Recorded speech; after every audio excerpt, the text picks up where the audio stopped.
When your emotions control your actions, it affects not only yourself, but the people around you. Psychologists find that control of emotions can be gained by understanding the stimulus-response pattern. We spend most of our lives functioning in states of lower consciousness, where what we're principally concerned with is ourselves, our survival, and our own success narrowly defined. Ordinary life rewards practical, unintrospective, self-justifying outlooks that are the hallmarks of lower consciousness. Neuroscientists speak of a lower part of the brain they call the reptilian mind, and tell us that under its sway we strike back when we're hit, blame others, quell any stray questions that lack immediate relevance, fail to free associate, and stick closely to a flattering image of who we are and where we're headed. However, at rare moments when there are no threats or demands upon us, perhaps late at night or early in the morning, when our bodies and passions are comfortable and quiescent, we have the privilege of being able to access the higher mind, what neuroscientists call our neocortex, the seat of imagination, empathy, and impartial judgment. We loosen our hold on our own egos and ascend to a less biased and more universal perspective, casting off a little of the customary anxious self-justification and brittle pride. In such states, the mind moves beyond its particular self-interests and cravings. We start to think of other people in a more imaginative way. Rather than criticize and attack, we're free to imagine their behavior being driven by pressures derived from their own more primitive minds, which they're generally in no position to tell us about. Their temper or viciousness are, we now see, symptoms of hurt rather than of evil. It's an astonishing gradual evolution to develop the ability to explain others' actions by their distress rather than simply in terms of how it affects us. We perceive that the appropriate response to humanity is not fear, cynicism, or aggression, but always, when we can manage it, love. The real you is not a puppet which life pushes around. The real deep down you is the whole universe.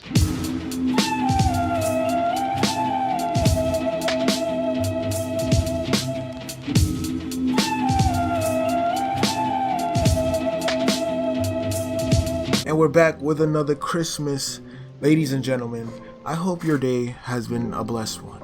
And I hope that you've been doing some thinking. A question that's been pondering on my mind for a while was, are people just a product of their environment?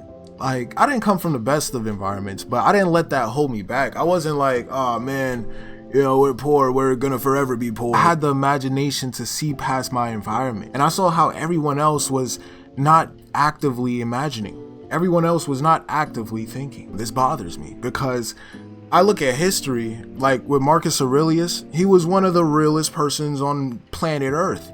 But his son turned out to be the complete opposite of who he was. Marcus Aurelius was about stoicism and paying attention to maintaining your soul and not chasing after temporary things and ruining your character in that pursuit of that thing. Then his son Lucius just comes in and he says, I don't know what that last guy was talking about, but let's resume business. Bring the women and bring the wine. So then the question is, what determines a person's destiny? What determines a person's future, where they're heading in life? And I started pondering on this thought. I started looking at the people who weren't actively thinking, that weren't actively engaging their imagination. And I realized something.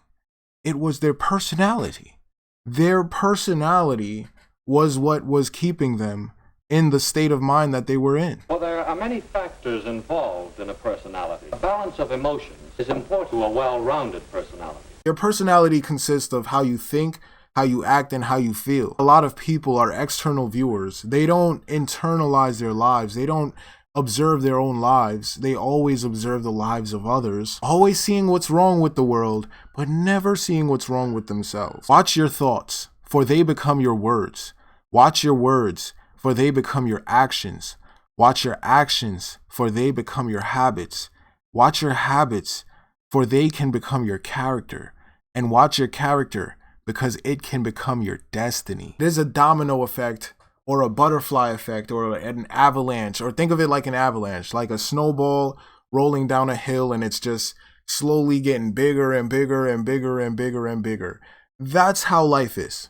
That's how we manifest throughout life. And it starts from in here.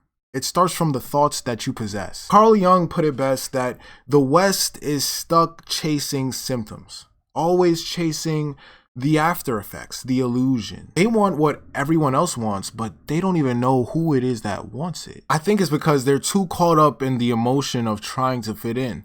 They're not trying to develop a personal reality, which is their personality, a personal relationship with who they are.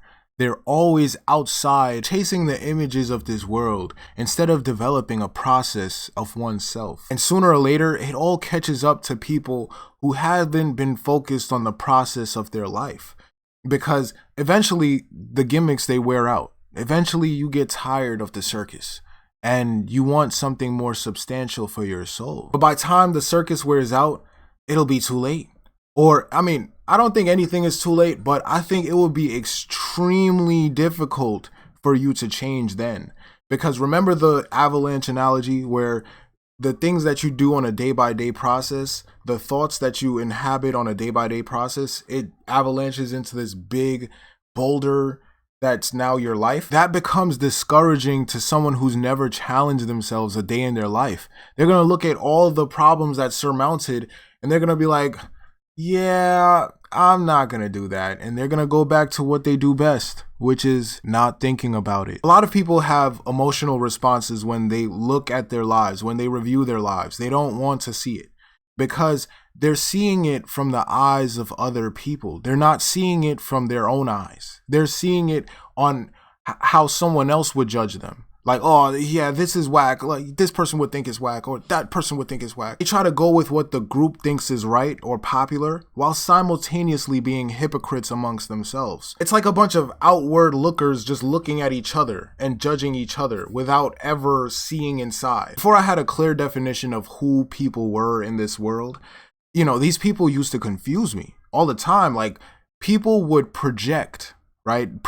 Cast a projection where they would tell you that you're doing something that they're actually doing. Or people would just hate for no reason, like no unprovoked, just hating. You could breathe air, like somebody would just find a way to hate on that. Just hate on the style of breathing. This used to be frustrating. It used to be like, yo, that's why we can't have peace in the world, because people they just love drama. But I come to have compassion through understanding, man. You gotta learn and understand people, life, place, and things that you can have compassion. Because what I've come to learn is that those people are hurting inside. Hurt people hurt people. These people, they don't know how to find mental peace. And they think that you're full of shit when you found it. So they're trying to send emotional attacks. The things that worked on them emotionally to bring them down, they're going to send that your way to try to see if that works on you too. They hate us because they ain't us. It's hard to replicate what is real. It's hard. You can only replicate the symptoms. But the real requires dedication, to be devoted in your heart of hearts to a craft that's independent from other people's opinions. Haters gonna hate, but the real can relate. I don't care what you think as long as you think. Understand niggas is gonna hate you regardless. Get that out of your head, that fantasy world where niggas ain't hating on you. You gotta be grateful, you need haters. What the is you complaining about? What the do you think a hater's job is? To fucking hate, so let them motherfuckers do their goddamn job. What the is you complaining about? If there's any haters in here right now that don't have nobody to hate on, feel free to hate on me.